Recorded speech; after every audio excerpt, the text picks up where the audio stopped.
Welcome to Becoming Church, the podcast where we discuss how the message and movement of Jesus isn't just about becoming Christians, but about becoming the church. I'm your host, Kristen Mockler-Young, and my conversation today is with Amanda Held Opelt. She is the author of A Hole in the World and Holy Unhappiness, books that both deal with grief, healing, and how to find God in the midst of tragedy or a life that isn't all goodness and blessings. I'd say she's an expert when it comes to helping us live in this tension of a good God and a hard life, because she's experienced both in shocking and hard ways, which we really look into by the end of our conversation. She's also an excellent follow on social media because she has a way with words that really speaks to your soul. I hope you feel seen in my conversation with Amanda Held Opelt.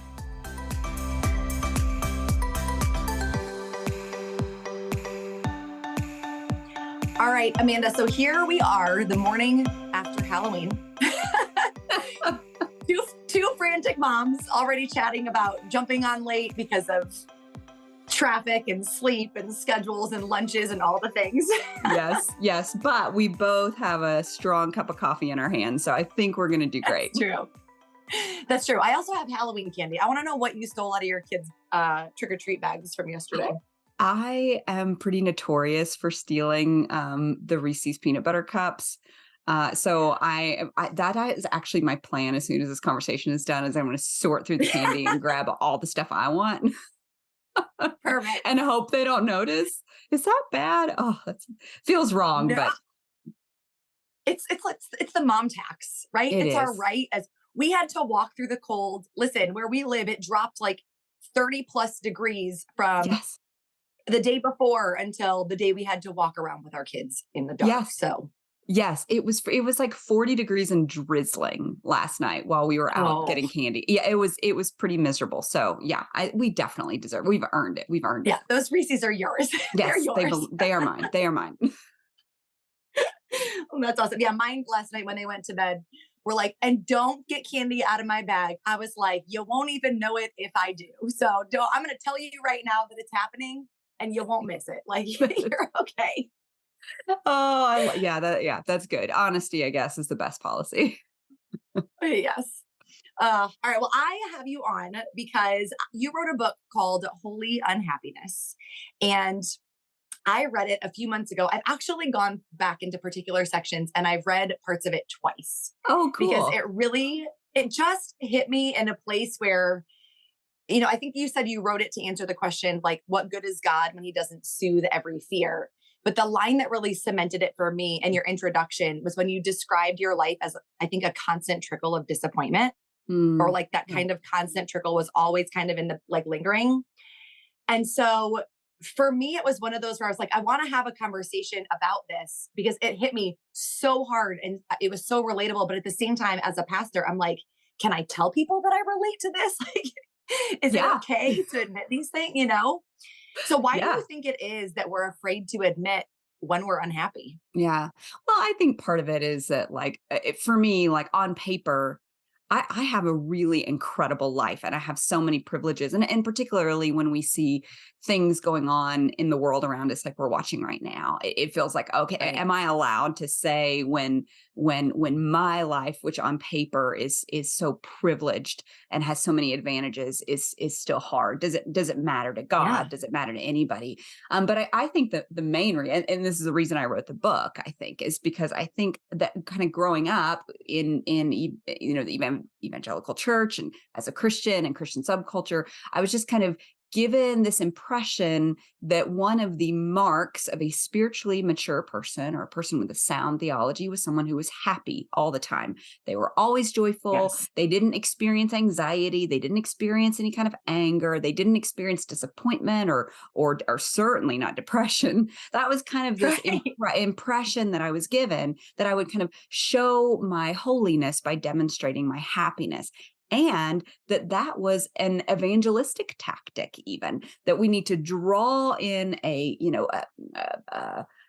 hurting world, a sinful world, non-believers. We need to entice them to Christianity, to the story of Jesus through our happiness and our optimism. And so then when I didn't always feel happy and always didn't always feel optimistic, I thought, well, gosh, there must be something fundamentally wrong with my own spirituality. This is indicative of a poorly formed theology. And so that was partly Yeah. why I was scared to admit to myself and certainly to anyone else that I was struggling with feelings of unhappiness and disappointment.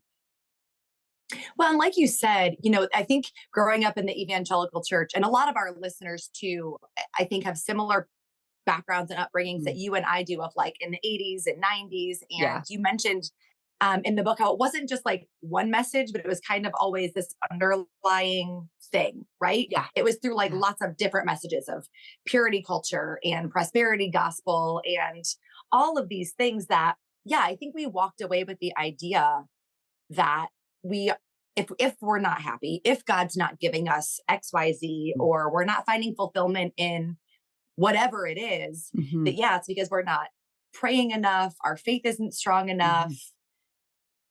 Mhm. It's like all of these messages. Yeah. I think it led to toxic positivity. Do you Yeah, think for that's where that came sure. from too? Yeah, I think that's partly true. I mean, you're right. It's the water we're swimming in. You know what I mean? It's just kind of Yeah. in the zeitgeist, I think Yeah. of modern church in America. And it's something I call, I call it the emotional prosperity gospel. Now, I have always rejected the traditional prosperity gospel, which is this Yeah. idea that if you're just a good person and you have enough faith that God's going to make you healthy, God's going to make you wealthy. In fact, he wants you to be healthy and wealthy. He doesn't want you to be sick. He doesn't want you to be poor. So have enough faith, declare a word of faith, and he's going to make it happen for you. I never believed that. I never believed God wanted me to be rich and healthy all the time. I knew that suffering was part of life, but I did believe that God wanted to make me happy. He wanted to give me a sense of meaning and fulfillment and happiness and satisfaction in my Mhm. relationships and my work, and that should be consistent. So yeah, God's not a vending machine for material abundance, but I thought he was a vending machine for emotional abundance. Yeah. Yeah. Well, and even I think, again, looking back, it's easier to see, right? When we're not Sure. actually swimming in the water. But it really does kind of, I think it was a way of dividing people unintentionally, Yeah. but I think it was a way of dividing people too. And even as, growing up like little evangelists, like we were, to go, okay, Mhm. well, these people and these families have it all together. So their faith must be good and they're doing the right thing. And so they're making God happy. And then Yeah. anybody, because we didn't understand how the world worked as Right. kids. Right. So then anybody who's not experiencing that, I think inherently we were like, oh, well, then they just need to go to church. Like there's Yeah. something almost like why isn't God blessing them? And I felt like it was my job to fix other people's relationship. I'm like, okay, well, if Mhm. your parents are getting divorced, then you guys definitely need to come to church with us because that's going to fix Right. Right. it. It's going to make everything better immediately. It's this belief that, God, that this redemptive story arc that God's going to write this story that's going to immediately come to fruition if you just, make all these right decisions and do all the right things, and that's just, the work of healing is slow and it comes in fits and starts. And I didn't, that was not my expectation though. Yeah. Well, so there are lots of topics and you cover so many of them in the book that Mm. we don't have time to get into all of them. But was there one aspect of this emotional prosperity gospel maybe that stuck out to you the most, maybe Yeah. as you were writing or looking back? Yeah, I mean, I really think the book was born of my vocational angst, which was, kind of this, I'm sure you heard this growing up that you just got to find your calling, right? You got to decide what is the specific blueprint that God has for your life. Who are you supposed to marry? What job are you supposed to take? If you can find your calling, then you'll be happy. It's kind of like the Christian sacred version of find a job you love and you'll never work a day in your life, right? Exactly. This was Yep. kind of find your calling and your life is going to be filled with meaning and purpose. And I found my calling like 5 different times. Like I Yeah. realized I was supposed to be a missionary in India and I went and did that. And guess what? It was hard and I wasn't exactly awesome at it.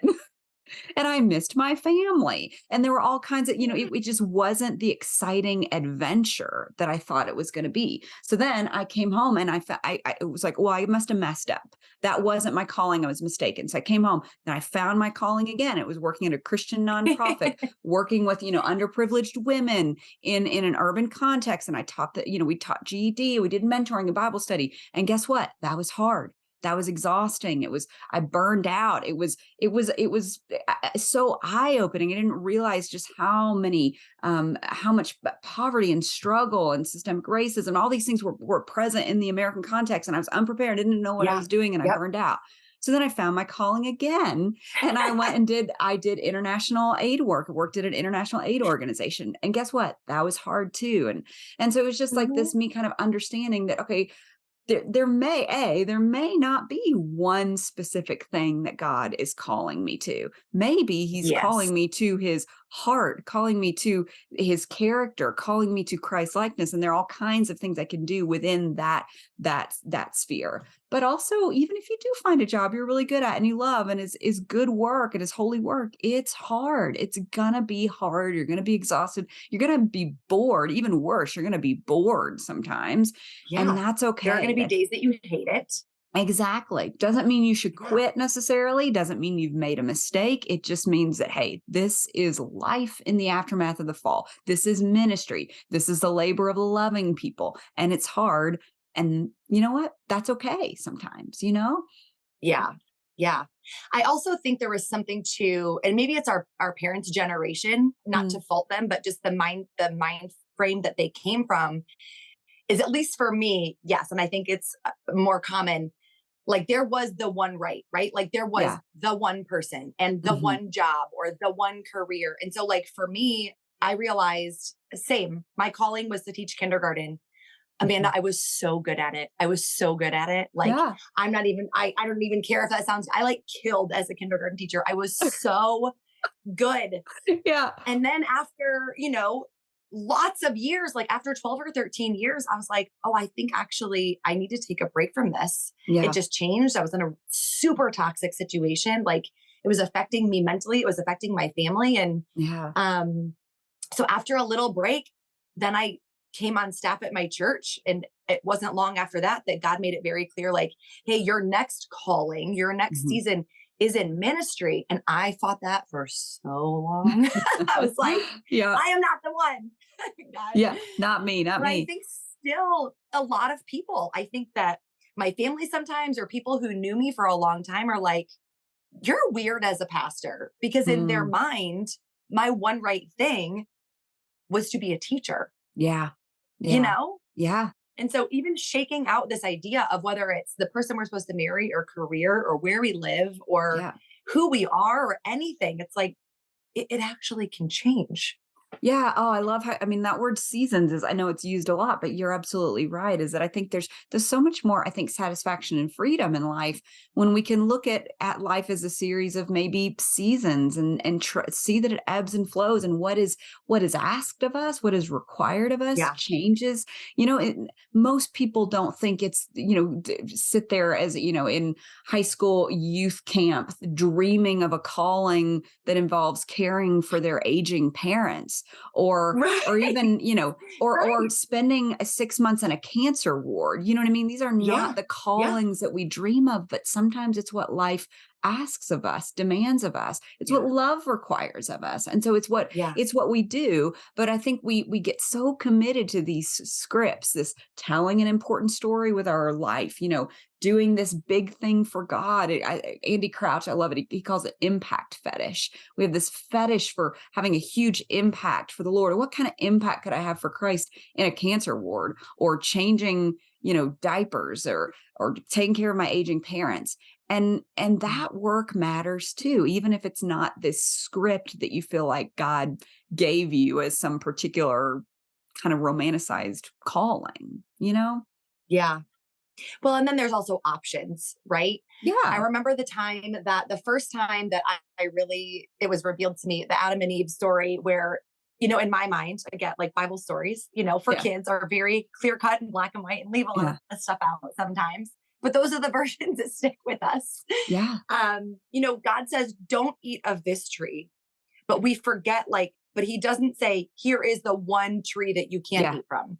He Yeah. gives them options. And so that blew my mind. And every Yeah. time that I am in a mentoring relationship with a younger girl who's either Yeah. graduating college or trying to figure out, is this the right person that I'm supposed to date? I'm always like, hey, there is no the one. There is no one option. Yeah. Like there are Yeah. lots of options, Yes, you yes. know? We love, oh man, we love formulas. We love clear cut answers. Yes. Wisdom, I don't think we talk enough about wisdom. It's messy. It's a little Yeah. sticky. It's a little ambiguous. But it's yeah, I'm the kind of person that thinks you can marry anybody if you're using wisdom to make the decision. You can pick any Yeah. job, live anywhere if you're using wisdom to try to make that Right. decision. But I don't think God is playing this game with us where we have to kind of figure out this perfect will for our life, specific will that He has somehow hidden from us, and we got to somehow discern or divine what it is exactly He wants us to do. Yeah. Yeah. But that's for sure a mind shift for people. I Because think I think so. that is the underlying growing up. Like, if you pray hard enough, if you listen to God hard enough, He's Yeah. whispering it, but you've got to Yes. find it, Yes, the still small voice, and it's like, oh yeah, I don't know. I don't think that's how God operates. At least I don't believe that anymore. Yeah, me neither. Me Yeah. neither. Yeah. Well, Yeah. since I talked about Adam and Eve in the garden Yeah. and the chapter on calling, you said that you proposed this question. You said, "What a different world we would live in if Adam and Eve had stopped to consider what was instead of what could be." Hmm. And I thought, man, I wonder if we could do this ourselves. How do you see us living differently if that had played out differently? Well, I think, a lot of people throw around that word contentment, and I get a little bit nervous Hmm. using the word contentment because I've sometimes seen it used to kind of mean like, well, everything can be literally flying off the rails, but you just pretend like everything's fine, put on a happy Yeah, face, and that's right. contentment. And again, I don't believe that's required of us anymore either. I think it's just this idea that like we have a really hard time being satisfied with just how things are, this idea of always advancing, always achieving, Hmm. bigger, better. That is a feature of modernity. It's a feature of kind of the self help movement. It's a feature of the American dream. It's kind of built into the psyche of Americans. If you are an American of European descent, some people argue it's written in your DNA to dream of a better tomorrow. Why? Because our ancestors came over from, hardships in their homeland. They came as individuals to this country to quote unquote pull themselves up by their bootstraps and dream of a Right. better tomorrow. And so we have this kind of idea that if we're not always advancing or improving, that we're somehow failing. No, but that's why we speak of jobs as stepping stones so often. Nobody's dreaming of getting a pay decrease. Nobody's dreaming of getting a demotion. Nobody's dreaming of buying a smaller, although the tiny house movement is pretty in vogue right now. But for the most part, Yes. we measure success by, are we getting bigger, better, more advancement? And I think that sometimes prevents us from just from noticing what there is to enjoy in the moment, in what we have, and the here and now. Now that doesn't mean that there are certainly some circumstances that I do think we should want to advance from, move on from, move forward from. Like, thank goodness the leaders of the civil rights movement were not content with how things were, right? So that's not Yeah. what I'm saying. That's not what I'm arguing. But I think I'm saying, where you can, when you can, is it possible to believe that this is enough? God is enough. I am enough in this moment to enjoy, to be satisfied in, and not always be obsessed with this idea of advancing or getting more or getting better. Yeah. Listen, I don't like when you say that because that's really hard for me. I'm just going to tell you, I'm sitting here, I'm like, yes, great. But I'm an Enneagram 3 and I always want things to be better and more. And I Same. always want to have more purpose. And I'm like, thank you, Amanda. No, thank you. I don't, I don't want that. Yeah. No, it's hard for me too. And this has been a season that's really challenged this new conviction of mine because I've finished my 2-book contract and I quit a 10-year career in aid work to write these books. And now I have zero plans. People are like, well, what are you doing now? And I'm like, I actually don't know. I don't know what I'm supposed to be doing.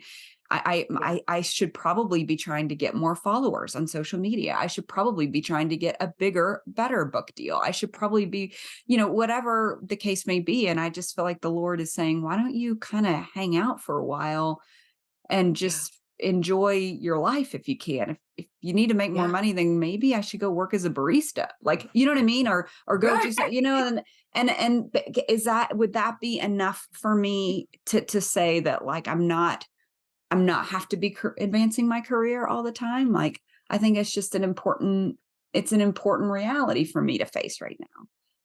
Yeah. And even if it's not career, like you use the word supposed to, which again, I Mhm. would too. But even that goes back to right, that idea of like, it's so built within us, that idea of God's will. Well, what am I supposed to do next? Like, well, I need Yeah. to figure out what his will Yes. is for my life now, Yes, you know? exactly. Yeah. Yeah, and so it is nice I do feel like in some ways it's like being 21 or 22 again. I just graduated from college. I'm trying to figure out what to do. It's kind of like that. But now, fortunately, I have all these tools and all this, hopefully a little bit more wisdom. And so it's not Yeah. nearly as anxiety inducing, but it's still there. I mean, I still feel like a little bit like a 22-year-old Amanda trying to figure this out. Only now I have a 2-year-old, like, screaming in my ear the whole time while I'm doing Right. Right. Only now we have the bigger responsibilities of life and we're Yeah. aware of even more things that are Yeah, actually on our exactly, plate to handle at the exactly. same time. Yes, but it has been a good lesson in learning to practice what I preach, I guess. Yes. Do you love when God does that? Every time Yeah. I have to preach a sermon, God's like, hey, I'm going to make sure that you really learn this one this week. So Yes. buckle up. Yes, that's exactly how it always goes, it feels like. Yes. Well, talking about work, you made this really beautiful connection that I had never thought of about the difficulty of work and like Jesus wearing our frustration as his crown when he redeemed us. Um, Again, this is one of the sections that I've listened to twice and both times Mhm. had to pause it and go back and and just like sit in the complexity Yeah. of that thought. Can you explain that to people maybe who haven't read your book yet? Oh, thank you. Yeah, well, I've always been fascinated by the curse of Genesis 3 because I think our kind of internalized interpretation of it is like, well, the curse is that you're going to go to hell if you don't accept Jesus as your Lord and Savior. I'm not saying there aren't eternal ramifications for the fall and what transpired there, but it's very interesting Sure. what God actually says in Genesis 3 is the curse. And it's that, the serpent is going to be cursed. The relationship he has with the woman will be cursed. Woman will be cursed in labor. Like it is in labor that we will bring forth children. The whole process of pregnancy, conception, and and childbirth is going to be hard and taxing, emotionally taxing. Those words actually in the Hebrew are very, very heavy. It means it's emotionally taxing. And then, Okay. that this curse of the ground is that, no matter how much you work and labor, it's going to be through toil that you produce fruit. Nothing's going to be easy. And there's this really visceral kind of imagery of, you will sow seeds, but you will reap thorns and thistles. And isn't that Yeah. true of our experiences? All these things that Yeah. we sweat and we toil and we pour our heart into that don't always come to the fruition that we want to see. And I just think it's really beautiful that when Jesus was hanging on the cross and they mockingly placed a crown on him. They put a crown of thorns, and those thorns kind of hearkening back to that imagery from the curse that you'll reap thorns. And he's kind of wearing this emblem of our frustration, and he's saying, "I'm taking that to the cross as well, and I'm carrying it in my own body." I think God's choice to constantly carry the pain that we have carried through the life of Jesus, through the incarnation. He was born into really difficult circumstances, and he lived a life of suffering and marginalization, and then he died a really horrific death. And then he at the very end, kind of this last thing he did was had this crown of thorns placed on his head. I think it's really beautiful that God is willing to take on our pain as he Yeah. steps into the world with us. I think even like just listening to you right here, it's like it's hitting me so tenderly, Mm, probably because of the season that I'm actually in with mm. frustrations and, Yeah. you know, life is just really hard sometimes. And so I think that why it's hitting me so the way that it is because I always pictured Jesus is taking my sins, right? He's taking the Yes. things that I choose. He's Yeah. taking my choices. He's Mhm. taking my actions. He's taking my mistakes. And Yeah. that is what Jesus took on the cross was all of the bad things that I could have done differently. Yes. Yes. But what this picture, I've got goosebumps, what this picture of the thorns and him wearing our frustrations is like, hey, but he also took the pain that's put upon us. Yes. He took the frustrations of work that are not because of our own choosing, that are because of Yes. someone else. He took the illnesses that we're grieving and the deaths that we're grieving, that are pains that we're carrying, not because we chose or did anything wrong or didn't have enough faith, but Yeah. he took all of that on too. And like, that is a completely different picture of Jesus' crucifixion than I Yes. think what I had ever thought of ever in my life. Right. I mean, we get so focused on kind of the substitutionary atonement piece of Christ's death and our sin, it was my sin that nailed him there. And please, I'm Oh, not saying yeah. that bit should be ignored, but we sometimes forget that the Bible tells us that he bore both our iniquity and our sorrows. The iniquity that's Yeah. inflicted on you and the pain that caused you, he bore. I think God could have chosen to come to this world and led a really cushy, comfortable life, and then maybe done the thing on the cross and then skedaddled right out of here. But instead, Right. Christ lived a life of suffering. He was a man of sorrows because and then he died at the hands of religious persecution and political persecution.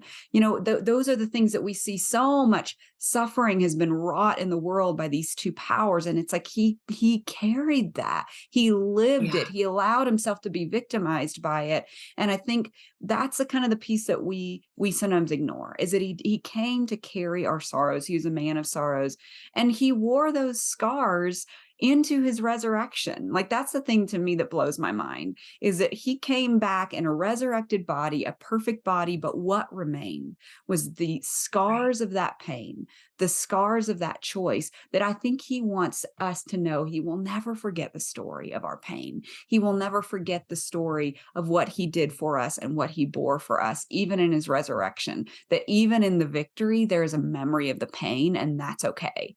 And that to me is Yeah. like that is a powerful story. One that I just can't, even with the doubts I've had, it's one I can't really walk away from. Yeah. Yeah. And again, just that picture of Jesus' humanity, right? Like we Yes. all know, like God came as Christ as a human. But Yeah. again, I think it's easy to not think about what that actually means and how that actually makes him relatable to us. And Yeah. instead, we're just like, but he was superhuman. And yeah, but also no, he also was just human. He Yeah. did. I was just reading this morning about Jesus feeding the 5,000 and how right Yeah. before that was when he found out that John the Baptist had been beheaded. And that the Yes. reason that he like went off on his own wasn't just because he was tired of doing miracles and teaching. He was grieving. Like He he was was traumatized. sad. He was Yes. traumatized. Yeah. Yeah. And Yeah. this was a key piece for me in writing the book, was realizing that gosh, we don't give ourselves permission to grieve or be sad or anxious or Yeah. angry. And Jesus was angry. He flipped tables when he was facing the prospect of the cross. Some people say he had what they consider to be a panic attack in the Garden of Gethsemane. So Jesus, who had Oh, wow. obviously like a perfectly formed theology, Mhm. he knew the truth. He had all the spiritual disciplines down pat. He still struggled with anxiety, with dread, with anger, and again, the difference Mhm. is that all of Jesus's emotions were righteously informed and informed by wisdom. And what did that enable him to do? To still make the right choice despite the anxiety. And that to me is where the key is. Like, faith is where like belief and action meet, is that I can have all kinds of doubt, but if I still choose to follow Jesus, if my beliefs get put into action, that is faith. And that's what I see in the life of Christ. Is, yes, he had anxiety, yes, he had grief, yes, he even had anger, but he still made the right choice to follow God even unto death. And that, I think, is what is asked of us, not to feel happy all the time, but to make the choice Right. to follow despite the difficult emotions. Right. And it does take seeing Jesus as humanity for us to be able to even feel like it's possible. I think that's too when it's like, oh, we just see Jesus as superhuman, Mm, then how are we ever supposed to do that? You know, Yeah. but Yeah. when we can remember that he could relate. I mean, you said in the book, you said being human is a rigorous endeavor. And I think you made a joke that like nobody wants to, quilt that on a pillow or put it on a tapestry. I actually do. I like when I hang that in my daughter's room. It's a Yeah. reminder. Just FYI. Yeah. Um, yeah, but thinking about, his humanity and our humanity and all of these things and the grief and the sorrow and the sadness and all of the emotions that we should have to actually Mhm. sit in and recognize. What helps you stay in the fight on the days that it all feels too hard? Yeah. Well, I kind of joke that I've become a little bit of a hedonist as I've gotten older. This idea of just kind of like eat, drink, and be merry. But I'll put a little bit of a Christian spin on it and say that like I think I've just started to commit to the idea of noticing the beauty in the world and doing everything I can to enjoy it and savor it. So lest people think that this book is a real Debbie Downer and just a bummer, and I'm an advocate for just marinating in your sadness all the time. I really do try to impart this idea that there is a lot of joy and wonder and beauty in this world. And if we can be willing to be present for some of those simple pleasures, those humble pleasures, maybe the things we don't even earn, like the taste of an apple or the beauty of a sunset. It's not in the big achievements. It's not in the big accomplishments or all the accumulation of wealth. It's in some of these simple pleasures, just the glory of music or the sound of laughter or time with friends. If we can be present for those things, then I think we get to hold this paradox that is being human. It is hard and it is wonderful. It is heartbreaking and it is beautiful. And can we pay attention to both and be present for both? And so that's kind of how I get through. Like if I'm having a rough day or I'm feeling really sad, I'm like, all right, I'm going to go outside and look at the trees, or I'm going to bake a pie tonight, or I'm going to think of something fun for us to do that'll just give me a little bit of pleasure and a little bit of joy. And I'm just going to revel in it. I'm just going to savor it. And that's kind of what's getting me through on some of the more difficult days. Yeah, it can sound, saccharine or trite or whatever, but really Yeah. one of the lessons that God had to teach me recently was on gratitude because I had to preach on gratitude. And I was like, Oh. again, I'm not the one for this, God. Oh, yeah. But it really is, it's November. Everybody starts to turn to this month. It's like, oh, we're going to remember what we're thankful for. But it really is true. Like, if we can open our eyes to see the good and we can remember Mhm. what God has done and we can truly find something to be grateful for. This is a tension I have with my girls when we pray before bed. On one Mm. hand, I don't want to force them to pray.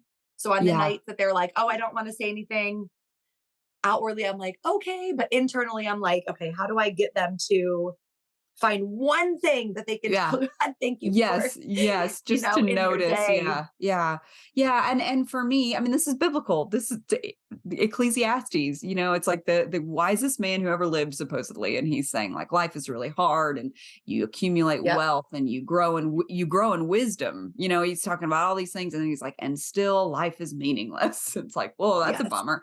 But then he Yeah. concludes over and over again, he says, there's nothing better than to enjoy the fruit of your labor, to eat and drink Yeah. and enjoy life where you can. Now, know that God is Right. watching and he calls into judgment the just and the unjust, and every deed will come out into the light. But it is good to enjoy the fruit of your labor when you can. It's good to enjoy food. It's good to enjoy a relationship. These are good things to do. And I think, well, there's Yeah. a lot of wisdom in that. Yeah. Definitely the tension of both hands. Two things can be It's true at once. I like It's the to it's say the all the both time. and. Yeah, it's so true. Yeah. Well, Amanda, let's give people a couple practicals. At one point, I think it was in the section on parenting, you talked about arrival fallacy and Mhm, how there's this illusion that once we make it, once we attain our goal or we mhm, reach our destination, whatever it is, right? If it's finding the right person or having kids or finding the right career or stepping into our calling or whatever, that once we reach it, we'll, find that lasting happiness. But it's a fallacy because mhm. we're actually hardwired to take pleasure in the pursuit. Yeah, So you yeah. talk a little bit about that. Yeah, I mean, this idea of arrival fallacy was kind of put out there by a study. I think out of Harvard. If you look in my book, I cite the guy who did it. I don't have it Yeah. right in front of me. Tal Ben Um, Sharar, I think is. Yes, Tal Ben Shirar, and Yeah. he talks about how kind of we are kind of addicted to the chemicals in our brain that get flowing when we're pursuing something, and I think we can all relate to this. The crash of after you finally accomplished the goal or achieved the thing, you kind of crash, and not only does it maybe not meet our expectations, and it's not everything we thought it would be, but we also kind of have this physiological crash. I'm certain all your listeners can relate to this. And so I think, yeah, Yeah. I think it's just maybe just being prepared for that in advance, and knowing that all of our expectations always need to be tempered by reality, and also knowing that there's no one thing that's going to be the silver bullet to happiness. Like, I am a Christian, and so Mhm. I believe that it is God that ultimately leads to wholeness in our life, not necessarily happiness, but wholeness and flourishing in our life. It's not, a lot of times people think, well, if I can just meet that right one person to share my life with, then my life will be Yeah. whole. If I can just finally have children, then I'll be whole. And I get that. I've struggled with infertility for a few years. And so I get that desire. And it felt like life was incomplete until this happened. But there's no Yeah. one thing that's going to lead to wholeness apart from Christ. And so just taking that pressure off of the people in our lives. My goodness, like my poor husband, the first couple years we were married, he carried the weight of that expectation around, of me thinking this was going to be the one person that was going to be my soulmate, my financial partner, my lover, my roommate, my cheerleader, my spiritual leader, my everything. And of course Uh-huh. of course he couldn't be all those things perfectly all the time. And boy, did he hear about it from me. And Yeah. that, so then once I kind of released him from that expectation to make my life whole, gosh, our marriage sure got a lot better, because again, it goes back to this Yeah. idea, savor what is rather than what you think should be. So we got to be careful about doing that to our children, to our jobs, to our spouses, to our house spouses, our houses, or whatever it is that we think is going to make our life whole. Yeah, you talked about the conversation with your therapist, and your husband when she was like, "He can't be the person that's everything to you." And I literally like threw my phone because I was listening to the audiobook and I was like, "Oh my gosh, this is a recording of my own therapy session." I know. Same I exact know. conversation. And I was like, "Oh gosh, I have to find another therapist. This lady doesn't know what she's talking about." Of Yeah. course my husband is supposed to be the This, all this, of this, the this, things. this. He's my husband. Yeah. He's my one spouse, you know? Yes. Yes. I know. So yes. But yeah, yeah, she told me to go just make more friends. And I was like, Yeah. what is wrong with this woman? This is not what I'm paying her for. I'm paying her to fix my husband. Right. And Right. but it Fix was the best him. yeah, it was the best advice anyone ever gave me, was like, my goodness, like no one person or one thing can hold all of this for us. It turns out Right. Tim was like a really great husband.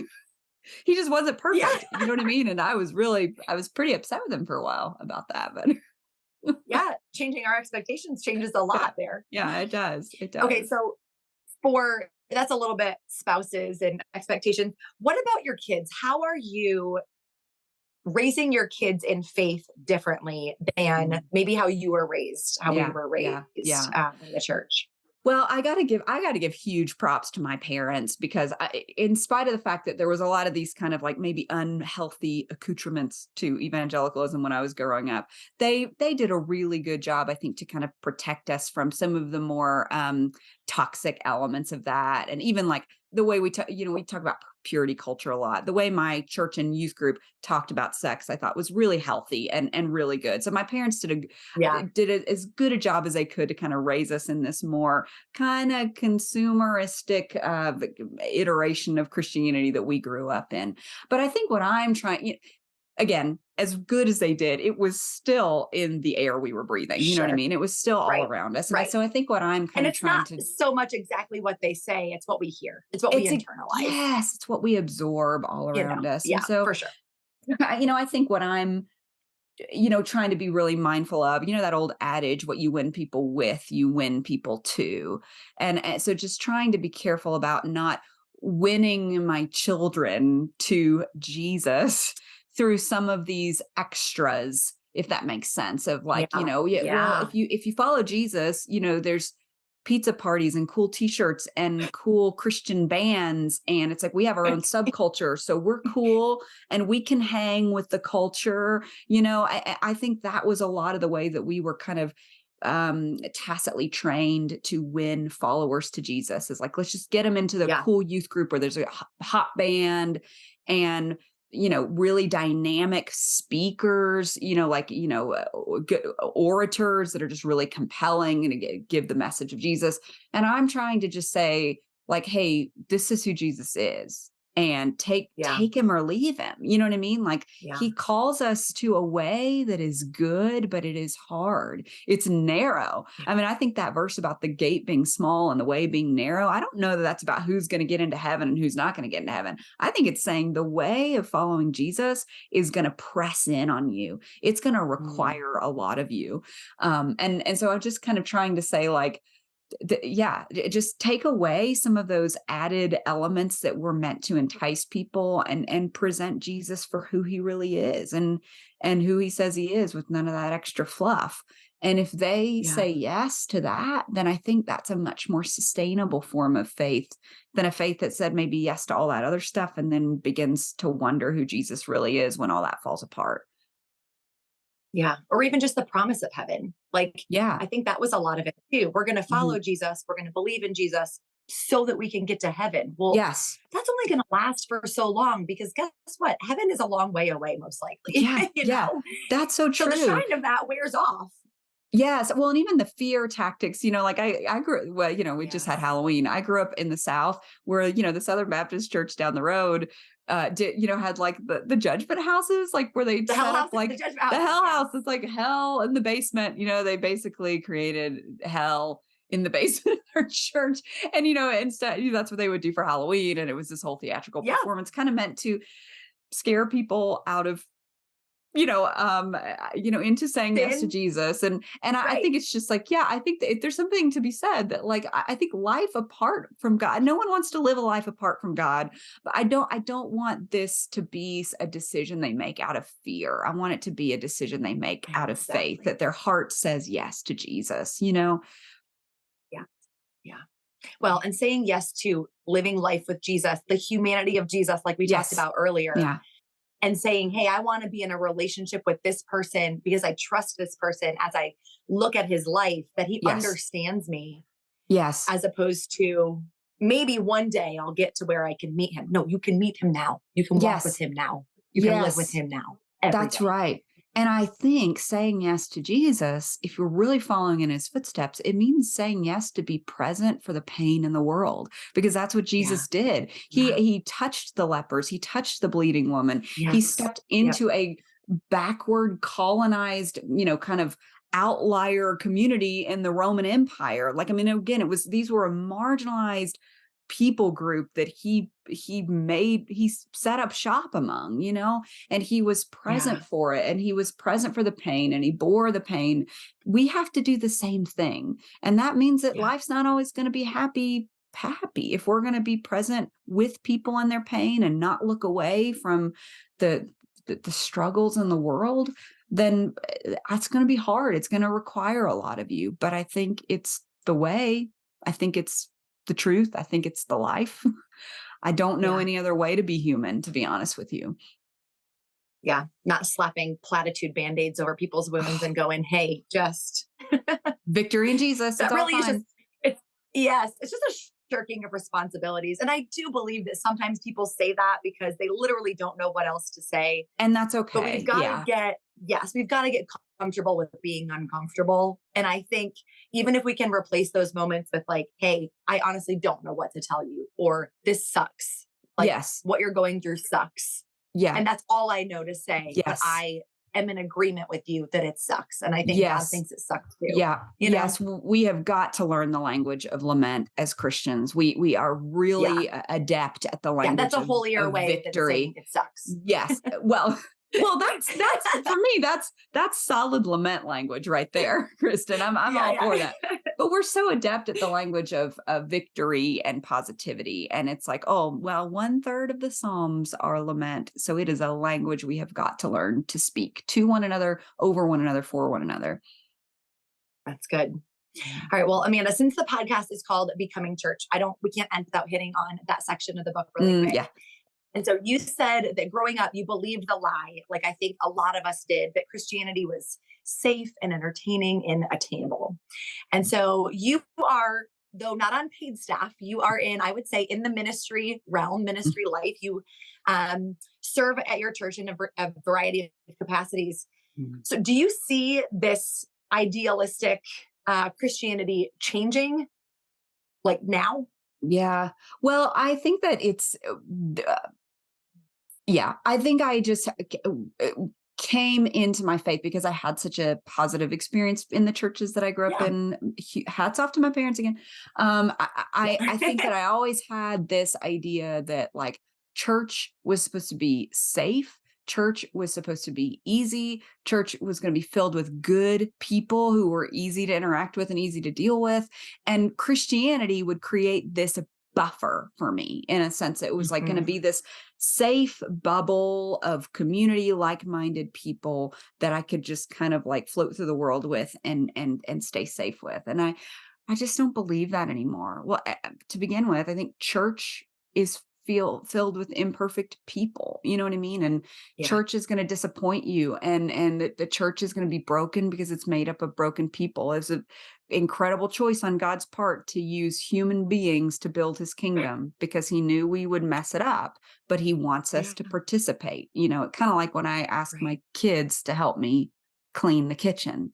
You know, it's a fool's errand because it's like they're making it messier as we go, but I want to involve them. You know what I mean? Because I love them. Yeah.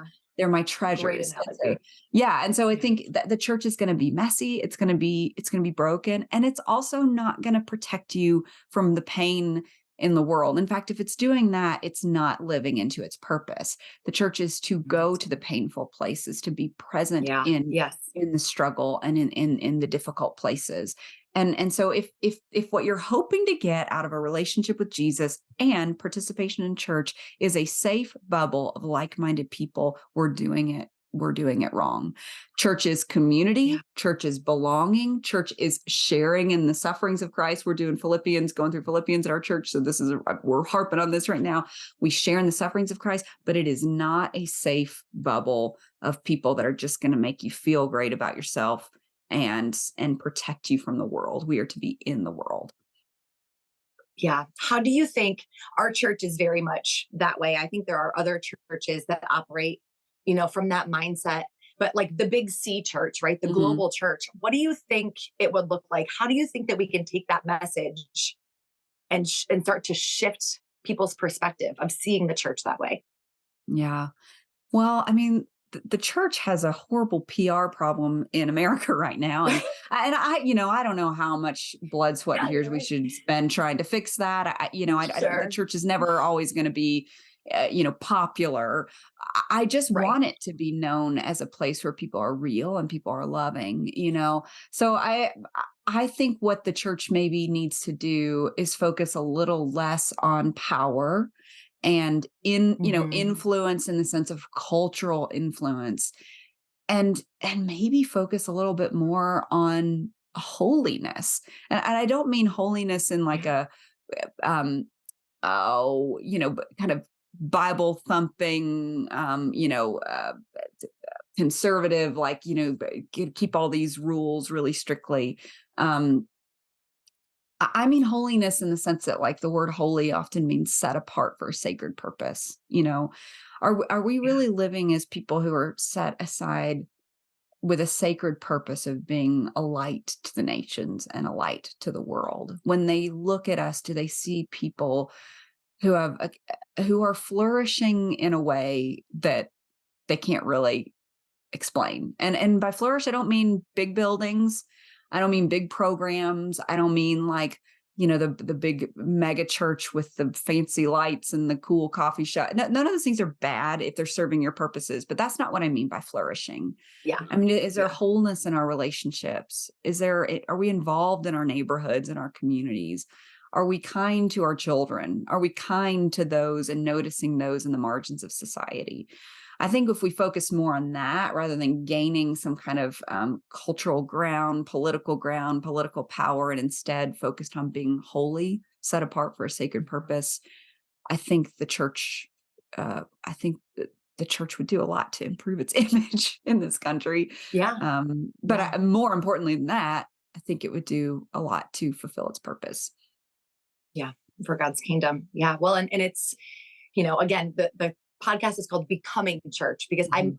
my hope is that when people hear you say these things, they don't just picture, the building or an institution that they Mhm. maybe do or don't go into and attend on a Sunday morning, but that they can think themselves like, am I doing all of these things? Am Yes. I going out into my community? Am I getting involved? Am I being the church that Jesus called us to be as a group of people, not a Yes. building? And Yes. it Yes. really does take all of us. We're living stones. You are the church. We Yeah. are the church. It's not about a registered 501c whatever. It's not about the building. It's not about the institution. It's about the people within those Yeah. institutions. And Yeah. yeah. Well, I'm going to summarize. Give me a second. I'm going to summarize this section for you. Mhm. And then I have one last question. Okay. But I wanted to give people some context. And so I'm just summarizing. I'm not going to get it exactly right. But you said, talking about church and being involved in your church, um, when, like you said, it has a PR problem. Mhm. You said, I was confused and hurt, and I wanted the church to tell me what to do and what to think. I wanted a sanctuary. Instead, it felt like the church was swinging a wrecking ball at me, at your theology, at your confidence in the people of God, your hope that they were all at risk of demolition. And you said you felt like the church who had been your mother was failing, unstable, and careless, or maybe she always had been, and you just hadn't noticed.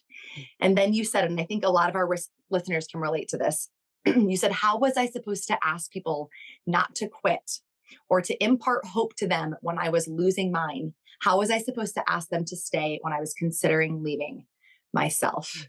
Mhm. And when I tell you, I wept when Mhm. I read that, because I have felt this so many times where I'm like, I have to go up and preach a sermon to Mhm. these people who are looking to me for answers and for hope and for all of these things, when I know for a fact, if I had the choice, I would not be up here. I would not even Yeah. be here Yeah. on this Sunday morning. Mhm. So, knowing all of this, you Mhm. stayed anyway. So, I want you to help our listeners who maybe feel not exactly, they're not going to go and teach to a group of people, maybe, Mhm. but maybe they're wrestling with this idea of, do I stay? Do I go? Do I keep choosing faith? Do I keep believing?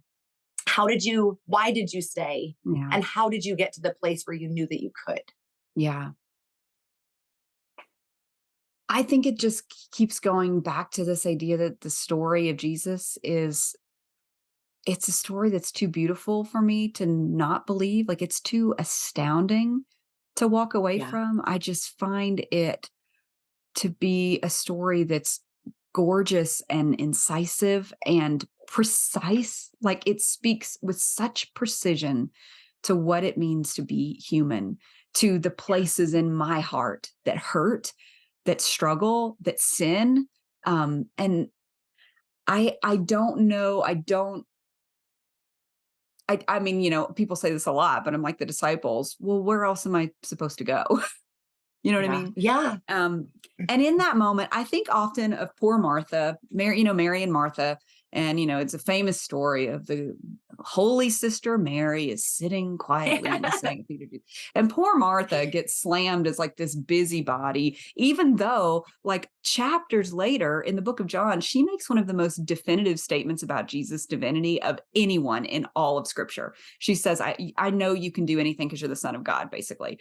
And Yeah. so Martha is actually a woman of great faith, but she is preoccupied with all the things about her performance, her religious performance, and what people are going to think of her, and who she's going to be and what she can do, what she can accomplish. And that is so often what kind of gnaws at me when it comes to my experience in church. Is like, what are people going to think of the church? What are people going to think of me if I believe? And if I stay with the church, do I need to do this and this and this?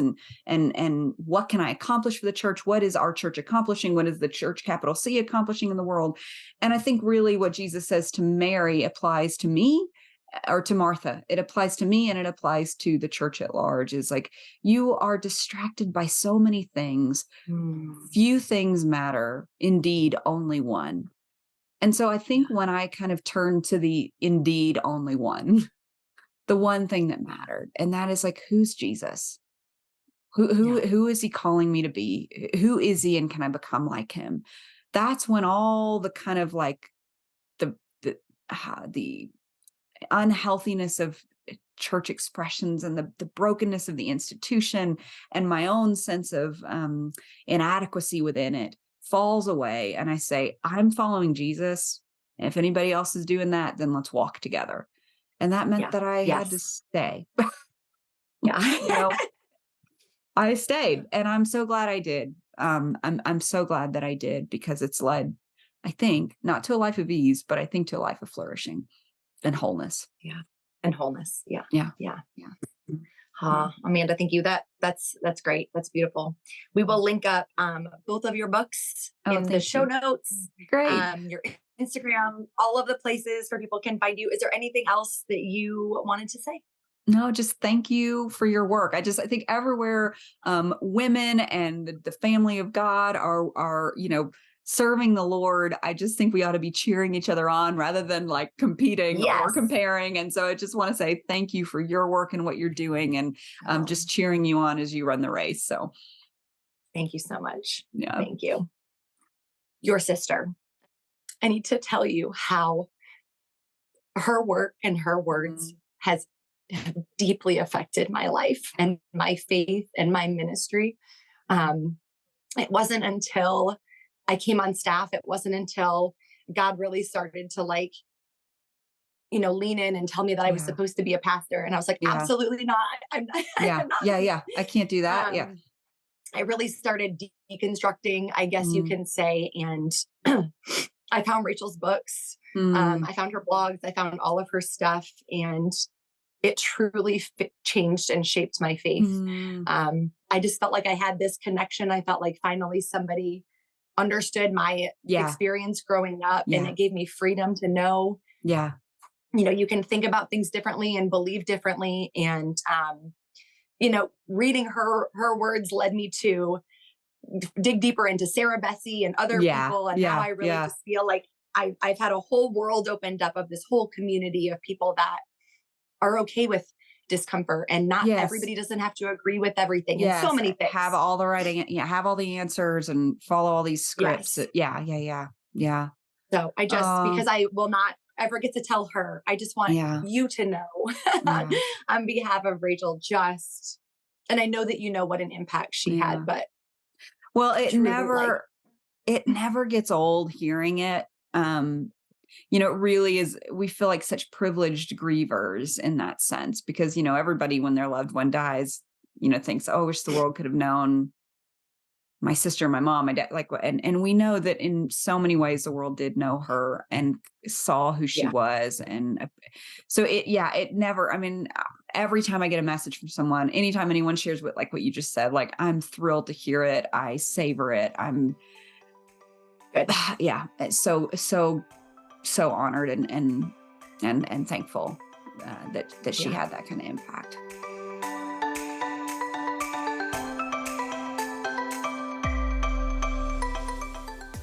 Okay, I got a little emotional there at the end. If you didn't make the connection, or you're new to Amanda, her sister, Rachel Held Evans, was an author and a speaker who was and still is a really pivotal voice for a lot of people who are questioning their faith and the church.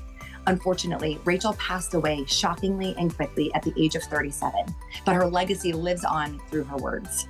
Now, her work isn't for everyone. I think she scares a lot of people who like definitive meaning in scripture or think that the religion of Christianity is clear. But if you find yourself in a deconstruction journey or you're trying to wrestle through the hard parts of what you believe, I do recommend checking out her books, which are linked up below, along with some other messages and resources that can take this conversation with Amanda a little bit further. And if you ever want to talk about what Rachel helps you see, I would love nothing more to have that conversation with you. Just send me a DM on Instagram. My prayer for you this week is that you would see the humanity and relatability of Jesus in a new way, and maybe even be inspired to share that with others as you keep becoming church to those around you.